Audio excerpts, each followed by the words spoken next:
So today I want to talk about J.D. Vance as the vice presidential nominee for Donald Trump.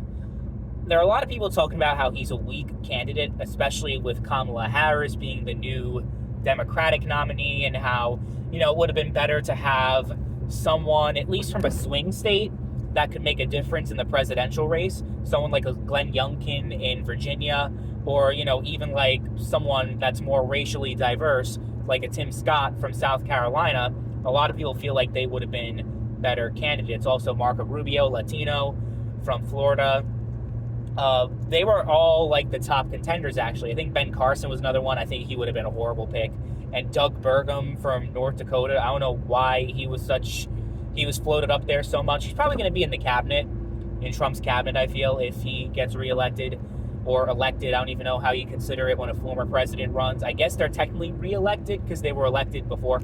I don't know. Either way, I think the reason why Trump went for J.D. Vance is because if you look back at Ronald Reagan and how his vice presidential pick was George H.W. Bush. And the reason why he picked Bush as his VP was to pretty much appease the moderate wing of the Republican Party, because there were a lot of people in GOP that were not very comfortable, and they were kind of afraid of Ronald Reagan being president and being their nominee. So he went with Bush to kind of, unify the party and rally everyone behind the ticket, the Reagan-Bush ticket, and it ended up working out very well, at least as far as helping Reagan become president. After that, though, after Reagan left office, Bush ran in 1988 and won in a landslide against Michael Dukakis, and it became pretty clear quickly that Bush and Reagan were going to be two completely different presidencies, because the reason why Bush won in that landslide is because people pretty much wanted a third term of Ronald Reagan, because Reagan was a very popular president at the time. People nowadays talk shit about Reagan, said he was a horrible president, he was this and he was that. A lot of people who weren't alive when Reagan was president, but actually during his time, he was very, very popular. The most popular president by far in modern political history. But, the whole read my lips, no new taxes, and him just being like, he didn't really follow all the policies of Reaganism, so I think that's why Trump went with J.D. Vance, because J.D. Vance, out of all the candidates that were under consideration, J.D. Vance was closest to Donald Trump's vision and Trumpism. Even though, ironically, he started off as a Trump hater, talked about Trump being a rapist and him, all these terrible things. But then, a couple years later, he pivoted and became full-blown MAGA and supported all of Trump's policies. And I think that's why Trump decided to go with him, because he was thinking more about legacy and continuing his, continuing Trumpism way beyond 2028. Assuming Trump gets 4 more years and, he can't run in 2028, because the way it works, it's not consecutive terms. It's you can't serve more than 2 terms, period.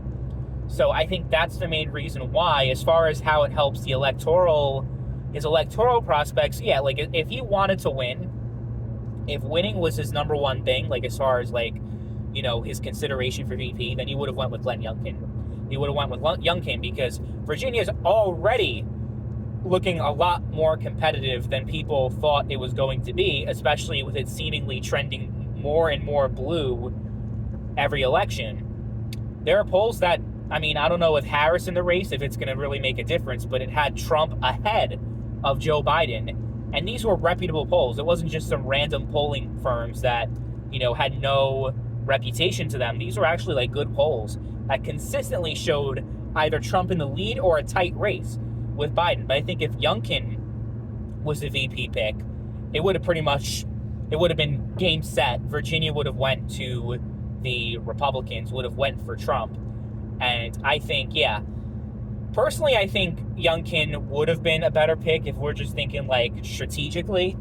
But yeah, ideologically, Vance is clearly the better pick if you are Donald Trump. And, someone like a Glenn Youngkin, like Youngkin, Scott, those guys, they're not full-blown MAGA. They will, support the president or, support Trump when it counts, but, they clearly if you're familiar with those two guys, they have a lot of differences with Trump. Economically, social issues, they're definitely a lot more on the moderate side, especially Glenn Youngkin, because he ran, very moderately, because you have to win a state like Virginia. And there's this guy, oh my God, it's a 55 mile an hour fucking highway right here, right? This dude, this red truck ahead of me, he is going like, and he's hitting his brakes. Oh, he's making a turn. Okay. I was gonna go like, bro, this guy is fucking stupid. What the fuck? Like, he was going like fucking like less than 40 miles an hour on like a 55-mile highway. I'm like, what are you doing, bro? Oh no, he's not turning. He just fucking pulled over because he knows he's going slow. So he's letting everyone go. I'm like, you have no business on the road, dude. I'm sorry. You have no business. I hate people like that. But this is a video about vice presidential pick. JD Vance, I don't know if it's going to hurt. I don't think it's going to hurt Trump necessarily. Because people are talking about Vance and how horrible he is. But, like, really, if you were not going to vote for Trump before the VP pick, I don't think it matters, because they're two very similar people. And I guess, you want to balance out the ticket. Ideologically, you want to balance it out. And the Democrats are really struggling with that currently with Kamala Harris, because do you go with Josh Shapiro, who would piss off the entire, not the entire, but at least half the Democratic base with his stance on Palestine, Mark Kelly, who the unions don't like him, from Arizona. So, like, we're talking about, like, these swing state candidates that could make a difference. All of them would piss off the Democratic base in some way, or the donors, So it's tough, but, between a rock and a hard place. And even Andy Beshear, who's a guy that's been floated around from Kentucky, he is, one of those Joe Manchin type conservative Democrats, because you have to be to run in a state like Kentucky and win. Kentucky is a very, very, very red state. So to have someone like that as the vice presidential pick, a lot of people are not going to like that very much. So will it, I don't know who they're going to pick, and Gretchen Whitmer's not interested. I talked about that yesterday's video. Like, I'm not sure who the best VP pick would be.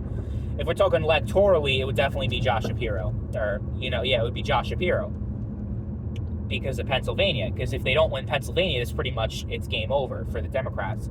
So that would probably be, like, politically the smartest move. But again, I think it would piss off too many Democrats for that to really be, much consideration.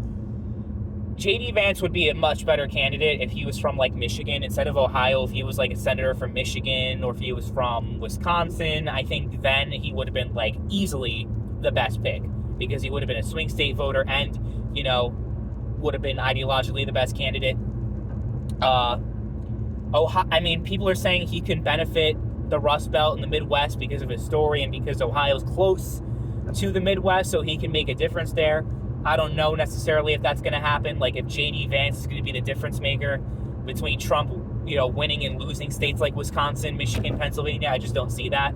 And Ohio is obviously not a swing state. It hasn't been one for quite some time. So, I don't know. We'll see how things shake out. But I think if Trump does win this election, I think it's pretty much all but assured that Vance is going to be the nominee in 2028, and very likely the next president, or the president after. So he'd be the 48th president, or possibly the 49th president, since Biden, I don't know. Let me know what you guys think. Do you think that JD Vance was a good VP pick for Donald Trump? Because I know there are a lot of people, even like conservatives, that are like, maybe he should have went with someone that would be more beneficial, like from a swing state, like a Youngkin. I think there's some merit to that argument, but I don't think that he's gonna lose the election because of him picking JD Vance.